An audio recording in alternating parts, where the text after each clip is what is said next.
Hello guys, तो आज हम बात करने जा रहे हैं डॉक्ट्राइन ऑफ कैवेट एंटर के पार्ट 2 के बारे में। पार्ट 1 ऑलरेडी अपलोडेड है, आप लोग चैनल पे जाकर के अपनी लिस्ट चेक कर सकते हैं। तो वीडियो को शुरू करने से पहले एक बहुत हम्बल रिक्वेस्ट है, प्लीज चैनल को सब्सक्राइब कर दो, वीडियो को लाइक कर दो, कमेंट और शेयर बटन मत भूलना। So let's. तो देखो, अनपेड सेलर की इसमें हम बात करेंगे। अनपेड सेलर कौन होता है? सेलर जिसको कि उसके बेचे हुए सामान का पैसा नहीं मिला है। Seller to whom the price of goods sold has not been paid, वो हमारा अनपेड सेलर कहलाता है। सेलर अनपेड कब होगा? when the price must due but not paid, कि प्राइस देने का टाइम आ गया है लेकिन अब तक पैसे दिए नहीं है। या फिर the cheque paid as payment get dishonoured, कि बायर ने चेक दिया था एज अ पेमेंट बट वो चेक डिसऑनर हो गया।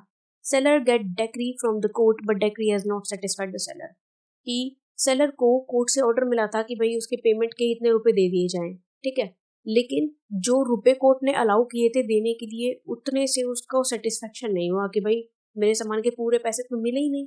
फॉर एग्जाम्पल, कि सेलर को 1 लाख रुपए मिले थे लेकिन कोर्ट ने मामले को खत्म करने के लिए बोल दिया कि 50,000 पे कर दो एंड अब जो है सेटलमेंट हो गई है फाइनल। लेकिन सेलर को तो दुख होगा ना कि भाई उसके सामान के सिर्फ आधे ही पैसे मिले हैं, तो वो इस केस में भी वो अनपेड ही कहलाएगा। When only small amount of payment has been unpaid, जब सिर्फ थोड़ा सा ही अमाउंट भी अगर पे नहीं हुआ है ना तो भी वो अनपेड ही कहलाएगा। ठीक है, फॉर एग्जाम्पल 1 लाख का सामान था, 90,000 मिल गए, 10,000 नहीं मिले, तब भी वो अनपेड ही कहलाएगा। When some expenses bear by seller has not been paid, expenses हुए थे कुछ जो कि सेलर ने उस टाइम पे पैसे दे दिए थे, बाद में बायर को देने थे लेकिन बायर ने दिए नहीं। If seller refuse to accept the tendered money, he won't be called as unpaid seller। अगर बायर ने पैसे भिजवाए थे लेकिन सेलर ने किसी भी कारण से पैसे लेने से मना कर दिया, तब वो सेलर अनपेड सेलर नहीं कहलाएगा। ठीक है, अब हम पढ़ते हैं राइट्स ऑफ अनपेड सेलर की। अनपेड सेलर के पास किस किस चीज के अधिकार होते हैं। Right against the goods when ownership is transferred, कि उसको सामान को लेकर के क्या क्या अधिकार होते हैं। राइट ऑफ लियन, सेलर के पास अधिकार है कि वो अपने जो सामान है उसको भिजवाए ना और अपने पास ही रख ले। Right of stoppage of goods in transit, अगर हमने सामान जो है ट्रांसपोर्ट में भिजवा दिया था तो उसको वहीं रास्ते में ही रोक ले, बाहर तक ना पहुंचने दे। Right to resale in goods, कि उसको पूरा पूरा अधिकार है कि सामान का वो दोबारा से किसी और को बेच दे, रीसेल कर दे। राइट टू विदहोल्ड डिलीवरी, वो सामान को ना भिजवाए, अपने पास ही पोजीशन उसकी रख ले, तो होता है विदाउट डिलीवरी की, जब तक पैसे नहीं देगा तब तक सामान नहीं भिजवाऊंगा। ठीक है। राइट अगेंस्ट बायर, बायर के लिए क्या राइट्स होता है? ही में sue for the price, buyer जो है अगर पैसे नहीं देता है तो सेलर उसके खिलाफ केस डाल सकता है। ही में claim for damages in case of non acceptance of goods, अगर सामान को कोई डैमेज हो गई है, क्योंकि बायर ने सामान लेने से मना कर दिया था, तो सेलर उसके लिए भी कंपनसेशन के लिए भी क्लेम डाल सकता है। He may sue buyer for repudiation of contract before the due date of delivery, delivery की ड्यू डेट से पहले ही अगर वो कॉन्ट्रैक्ट को रेपुडिएट कर देता है, कैंसिल कर देता है, ब्रीच कर देता है, तो भी सेलर उसके खिलाफ केस डाल सकता है। Right to charge interest on delayed payment, अगर पेमेंट सेलर को काफी लेट मिली है तो जितने भी लेट पेमेंट मिली है ना उसके हिसाब से वो उसको इंटरेस्ट भी ले सकता है। He may sue for damages due to wrongful refusal to take delivery, अगर सेलर ने सामान भिजवा दिया है लेकिन बायर ने किसी भी गलत कारण से सामान को लेने से मना कर दिया और सामान को कोई डैमेज हुआ है, तो जितना भी लॉस हुआ है उसके लिए सेलर हर्जाना मांगेगा, कंपनसेशन क्लेम कर सकता है। अब आता है राइट ऑफ लियन। लियन का मतलब मैंने आपको पहले बता दिया था कि right to retain the position of goods until the full price is received, जब तक पूरा पैसा ना मिल जाए तब तक अपने पास ही सामान रखना राइट ऑफ लियन कहलाता है। अब राइट ऑफ लियन कब कब एक्सरसाइज किया जा सकता है, कब कब लगाया जा सकता है? He when he is unpaid seller, जब सेलर अनपेड है। When he has the position of goods, जब उसके पास सामान का पोजीशन है उसके पास सामान। ठीक है। If buyer paid half the price but he can not compel seller to release the goods, अगर बायर ने आधा हाफ पेमेंट कर दी है तो भी वो सेलर को मजबूर नहीं कर सकता कि भाई तू मुझे सामान भिजवा, जब तक पूरी पेमेंट नहीं होगी तब तक सामान भिजवाने का ना भिजवाने का अधिकार है सेलर को। अब right of lien is dismissed if, right of lien कब कब नहीं लगाया जा सकता? When seller waive is right of lien, जब सेलर ने खुद ने ही राइट ऑफ लियन वेव कर दिया, मना कर दिया है। Buyer dispose of goods with seller's consent, buyer ने सामान को फेंक दिया है, डिस्पोज कर दिया मतलब डिस्ट्रॉय कर दिया है सेलर के कहने पर। When goods are delivered to the buyer, जब गुड्स ऑलरेडी बायर को डिलीवर हो चुकी हैं तो वो सामान किसको, कौन सा सामान रखेगा, पोजीशन किसकी रखेगा? ठीक है। व्हेन गुड्स आर डिस्ट्रॉय, सामान डिस्ट्रॉय हो चुका है। When right of lien is expressly excluded, जब कॉन्ट्रैक्ट में राइट ऑफ लियन करने से ही मना कर दिया है, एक्सप्रेसली मना कर दिया है, तो उसके पास अधिकार नहीं बचता है राइट ऑफ लियन को एक्सरसाइज करने का। अब आता है right of stoppage in transit, कि हम ट्रांजिट में भी सामान रोक सकते हैं। ये कब होता है? It is an right to regain position, कि दोबारा से पोजीशन हासिल करने का ये एक अधिकार होता है कि सामान हमने भिजवा दिया था लेकिन रास्ते में ही रुकवा के वापस अपने पास मंगा लिया क्योंकि पेमेंट नहीं आई थी। अगर बायर इंसॉल्वेंट हो जाता है तो भी सेलर को अधिकार होता है सामान वापस लाने का।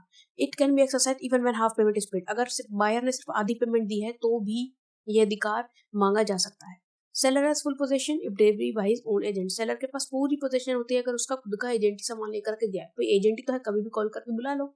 लेकिन सेलर ये अधिकार एक्सरसाइज नहीं कर सकता अगर उसने बायर के एजेंट को सामान दिया है, क्योंकि बायर का एजेंट एक बार ले गया तो फुल ट्रांसफर ऑफ ओनरशिप हो गई ना, तो सामान की पोजीशन उसके पास रही नहीं, तो स्टॉपेज इन ट्रांजिट नहीं हो सकती।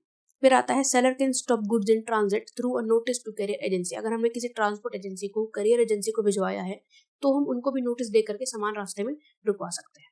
फिर आता था हमारा राइट ऑफ रीसेल, सामान दोबारा बेचने का right. If ownership is transfer to buyer but buyer did not pay the price, तो सेलर के पास एक प्रॉपर अधिकार है कि उस सामान को बेच दे दोबारा से। अगर हमारी पेरिशेबल गुड्स हैं जो कि जल्दी खराब होने का डर रहता है, तो गुड्स को बिना किसी नोटिस के जो है हमारा सेलर बेच सकता है किसी दूसरे बंदे को। ठीक है, इसका एक एग्जांपल लेते हैं। हम दूध का पैकेट खरीदने गए थे, अब दुकानदार ने मुझे दूध का पैकेट दे दिया, लेकिन मैंने पैसे नहीं दिए उसको। अगर मैंने उसको पैसे नहीं दिए इतने में कोई दूसरा बंदा वही दूध का पैकेट लेने के लिए आ गया, तो सेलर को अधिकार है कि वो मुझे ना दे करके उसको दे देगा। ठीक है, फिर आता है non perishable goods. Non perishable goods में क्या होता है, रीसेलिंग से पहले एक नोटिस भेजना पड़ता है कि भाई तू पैसे दे रहा है या मैं अपना सामान किसी और को बेच दूं। ठीक है, फिर आता है it can be exercise only if seller has the position. ये भी तभी एक्सरसाइज हो सकता है जब हमारे सेलर के पास सामान का पोजीशन है। Seller can not resell the good before the time given to the buyer for payment. Seller तब तक सामान रीसेल नहीं कर सकता है तब तक कि जो समय उसको पेमेंट के लिए दिया था वो खत्म ना हो जाए। फॉर एग्जाम्पल, हमने एक गाड़ी खरीदी और कंपनी ने हमें 3 महीने का टाइम दिया था पेमेंट करने के लिए, तो 3 महीने से पहले वो गाड़ी किसी और को नहीं बेच सकते। ठीक है, फिर आता है right to withhold delivery of goods, सामान अपने पास रखने का। Seller can refuse to deliver the goods. Seller कभी भी सामान को डिलीवर करने से मना कर सकता है। बायर उसको पाबंद नहीं कर सकता, उसको मजबूर नहीं कर सकता कि भाई तू सामान भिजवा। इफ सेलर इज अनपेड तो ही ये ऐसा कर पाएगा। अगर सेलर के पास गुड्स का पोजीशन है तो ही वो विदहोल्ड कर पाएगा। फिर आता है डिलीवरी टू कैरियर। कैरियर का मतलब होता है ट्रांसपोर्टर, जिसको कि हमने सामान ट्रांसपोर्टेशन के लिए दिया है। जब गुड्स हम डिलीवर करते हैं कैरियर को, तो इसका मतलब है गुड्स बायर को ही डिलीवर हो जाते हैं। अगर सेलर ने कॉन्ट्रैक्ट के अकॉर्डिंग ही कैरियर पर भेजा है, या फिर बायर को इंफॉर्मेशन है पूरी की पूरी, नेम एड्रेस कैरियर की। ठीक है, सेलर सामान को डिलीवर कर देता है तो एक तरीके से वो बायर के पास ही ओनरशिप ट्रांसफर हो जाती है। फिर हम पढ़ेंगे बायर्स राइट। अब सेलर के अधिकार तो बहुत सारे थे, पढ़ लिए। अब बायर के क्या क्या अधिकार है, खरीदार के पास भी तो कुछ अधिकार होते हैं ना। तो सबसे पहले आता है सूट फॉर डैमेजेस। अगर सामान में कोई डैमेज है भिजवाने की वजह से या गलत सामान आ गया है तो उसके खिलाफ केस डाला जा सकता है। ठीक है, बायर को अधिकार है कि वो सेलर के खिलाफ केस डाल सकता है। फिर आता है suit for specific performance. Buyer ने एक पर्टिकुलर काम करने के लिए कहा था। फॉर एग्जाम्पल, उसने कहा था कि मुझे सामान जो है 2 हफ्ते के अंदर अंदर चाहिए, 2 हफ्ते के अंदर अंदर नहीं आया, तो भी वो सूट डाल सकता है, सेलर के खिलाफ केस डाल सकता है। Suit for breach of warranty. अगर वारंटी नहीं दी है सामान की, ठीक है, तो भी केस डाला जा सकता है। सेलर के पास बायर के पास पूरा अधिकार होता है कि वो कॉन्ट्रैक्ट को किसी भी टाइम कैंसिल कर दे। फिर आता है सूट फॉर इंटरेस्ट। अगर बायर ने पेमेंट दे रखी है लेकिन अभी तक सामान नहीं आया है, तो जो पैसा उसने एडवांस में दे रखा है उसके लिए वो इंटरेस्ट चार्ज कर सकता है। अब आता है सेल बाय नॉन ओनर। कई बार क्या होता है, सामान का जो इंसान मालिक नहीं है ना, वो भी उसे बेच देता है। कैसे बेच देता है, देखो एक मैक्सिम है, वो कहता है कि no one can give what he does not himself possess. हम वो सामान किसी को नहीं दे सकते जो हमारे पास ही नहीं है। If seller title is defective, जब सेलर के पास खुद के पास डिफेक्टिव टाइटल है, मतलब उसके पास खुद के पास सामान नहीं है, तो किसी दूसरे को भी डिफेक्टिव टाइटल ही देगा, अपने से बेटर कैसे दे देगा।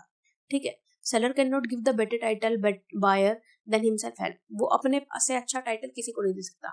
देखो, अगर मेरे पास एक खराब पेन है और मुझे वो किसी को देना है खराब पेन, तो ऐसा थोड़ी है कि देते वक्त मैं उसको कुछ कर दूंगी, उसमें कुछ सही हो जाएगा। नहीं, खराब पेन तो खराब ही रहेगा ना।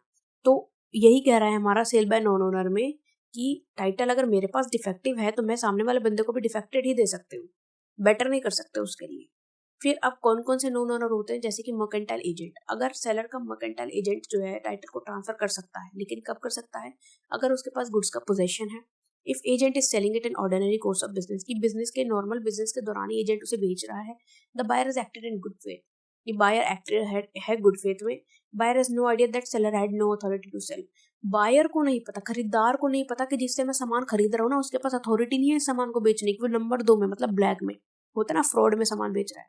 कंपनी में एक सपोज एग्जांपल ले लेते हैं, कंपनी में कोई जो एम्प्लॉयर था वो धोखाधड़ी से 2-4 आइटम ले गया कंपनी में से चुरा करके और उसने बेच दिए। अब बायर को तो नहीं पता है ना कि ये कैसे सामान को लेकर के आया है, ठीक है, बट है तो वो रॉन्ग ही।